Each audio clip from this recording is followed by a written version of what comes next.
Hey, YouTubers and independent homeschoolers. Dr. Fred Ray Librand here. I'm going to tell you something important about movies. Your kids must watch movies. Now, you got to hold on for a second because I want you to hear me out. Watching the wrong way is a bad idea. So at the end of this video, I'm going to tell you the right way to watch a movie. But I want to share with you what the advantages are first, because I think it's crucial for them to watch movies. And here's some reasons why. There are many more. One is just learning. There are a lot of things they can learn from watching movies. Not only sometimes lessons or insights, which is true. Most philosophy people get are from movies. Sometimes it's good philosophy, sometimes it's bad philosophy, but things can definitely be learned or taken in, especially when you watch them the way I'm going to share in a moment. Number two, cultural insight. There's a lot you can understand about culture, and you can be savvy in that way and aware of what's going on.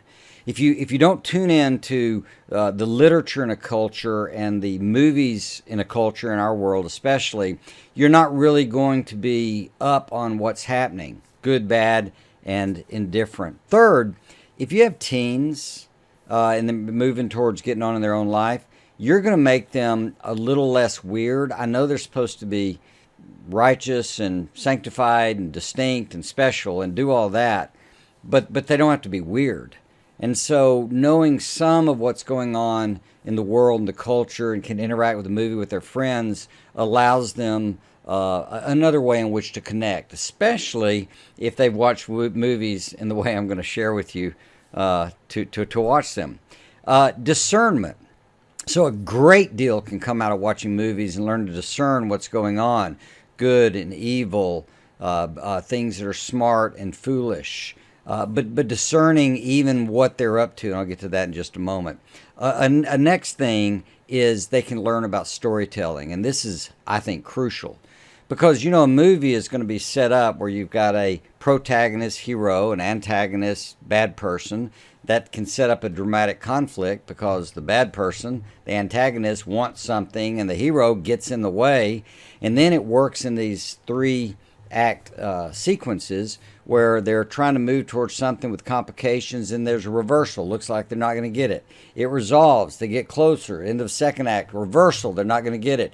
End of third act, they're really not going to get it, but they come back, and that tension structure shows how to make writing interesting and how to make it could be sales or promotion or speeches or whatever. It's a human dynamic related to how stories work and why they work so well. When your kid can learn, your student learn about storytelling, it can make them very powerful in leadership, like I said, in sales or marketing or in writing or, and just winning a spouse. I think one of the reasons I won my wife of 40 years is I told her a good story, especially about our future.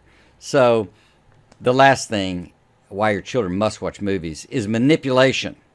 And rhetoric. It prepares them. They become a student of watching how filmmakers can manipulate you, how rhetoric plays into it, how you get caught in the logic of something. And so they're prepared to realize, hey, the media is largely a big movie game out there too. And so they learn to not only discern, but they understand when they're getting manipulated, when rhetoric is in play, to try to persuade you or get you going a certain direction. So that's why I think they must, but it's if they watch movies this way, and here's how you want to watch movies. Be age appropriate. Don't let young kids watch old kid movies. That's just a mistake for starters. What you want to do is you want to debrief the movies with them. We did it two ways. One might be during the movie, but what I preferred to do is I'd take the kids to a movie. Like, I can remember Harry Potter, and there was some debate about Harry Potter among the kids. One of the kids was reading Harry Potter and stabbed it with a knife and said, "This is of Satan." So he was about 8 at the time. But we went and watched Harry Potter, and then we went and got nachos. And over nachos, all we did is debriefed it. What was good? What was bad? What do we believe? What do we not believe? What were they up to here? What were they up to there? Which part made you feel uncomfortable? Which part made you feel good? And going through that process of really analyzing what in the world we were looking at in that movie, train them in discernment, train them in understanding, knowing when they're tricking you, knowing when they're not, understanding, look, bad people, it turns out bad for them. Good people, it turns out good. Nice philosophical, ethical lesson there. So you want to really, really debrief these movies and think them through with kids. So when they learn to watch movies that way, and what they like, don't, discern, it goes with them as a skill for the rest of their life to really evaluate what they're seeing instead of just taking it in a mindless way. So I'll give you a movie to experiment with. We on Martin Luther King Day would always watch this movie. We did it for several years with all the kids when they were here, especially when they're older teens. And it was a movie, we'd take the day off, but they would watch me. Instead of doing school, they did watch this movie. And it's a movie called Boycott. And you can find it out there. It's about the Montgomery boycott and the birth of Dr. King's legacy. And it's really nicely done, and we've studied a lot. But bear in mind, Jody, my wife, grew up in Montgomery, Alabama. My dad was in the legislature, so I spent all my summers, many summers, in Montgomery.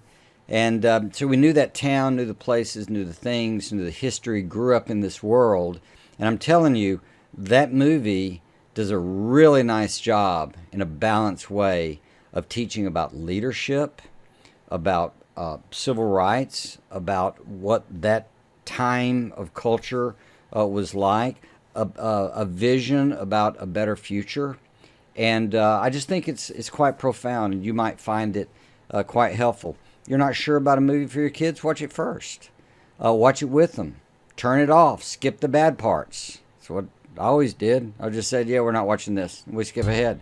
But the power of using movies as a learning tool and a prep tool to get them ready for life, I think is greatly undervalued by us homeschoolers. I hope this helps. Hey, do me a favor. Subscribe. Pass this along if you find these things helpful. May not always agree, but I hope you get to think a little more. Bless you.